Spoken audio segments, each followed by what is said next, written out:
जागतिक मासिक पाळी दिनानिमित्त ठाणे महानगरपालिका, शेल्टर असोसिएट संस्था आणि म्यूज फाउंडेशन यांच्या संयुक्त विद्यमाने लोकमान्य नगर येथील राजेशिवाजी शाळेत मासिका महोत्सव आयोजित करण्यात आला होता. मासिक पाळी याविषयी समाजामध्ये असलेल्या अंधश्रद्धा, गैरसमज आणि लज्जेची भावना दूर करून महिलांमध्ये आणि पुरुषांमध्ये योग्य जनजागृती निर्माण करण्याच्या उद्देशाने हा उपक्रम पार पडला. या कार्यक्रमात ठाणे महानगरपालिकेच्या आरोग्य अधिकारी डॉक्टर राणी शिंदे, सभागृह नेते तथा स्थानिक नगरसेवक हनुमंत जगदाळे, महात्मा फुले एज्युकेशन सोसायटीचे जयंत घाडगे यांचं मार्गदर्शन लाभलं.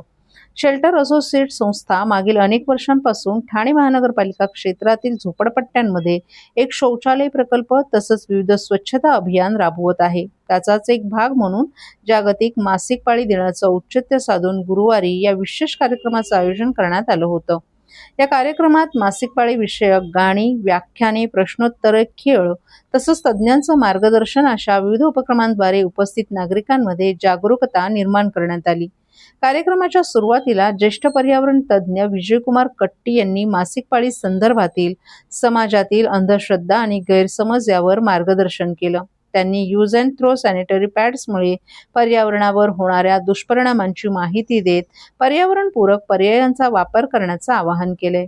तसंच उपस्थित महिला आणि पुरुषांशी प्रश्नोत्तरांच्या माध्यमातून संवाद साधून त्यांच्या मनातील शंका आणि गैरसमज दूर करण्यात आले. शेल्टर असोसिएट्स प्रकल्प व्यवस्थापक अमोल गाडे यांनी संस्थेच्या मासिक पाळी स्वच्छता प्रकल्पाची माहिती देताना ठाण्यातील विविध वस्त्यांमधील जवळपास 2000 महिलांनी मेन्स्ट्रुअल कपचा वापर सुरू केल्याचं सांगितलं. त्यामुळे सॅनिटरी नॅपकिनमुळे होणारा कचरा कमी झाला असून महिलांचं आरोग्य सुधारण्यास तसंच आर्थिक बचत होण्यास मदत झाल्याचं नमूद केलं. मासिक पाळी हा लपवण्याचा विषय नसून त्यावर उघडपणे चर्चा करून योग्य ती काळजी घेणं आवश्यक आहे, असं मत अमोल गाडे यांनी व्यक्त केलं.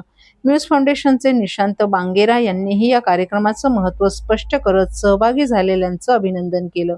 यावेळी संस्थेचे वैभव काळे, सुनीता संकुंडे, योगिता शिंदे, मनीषा सुर्वे आणि पूजा भालेरावही उपस्थित होते.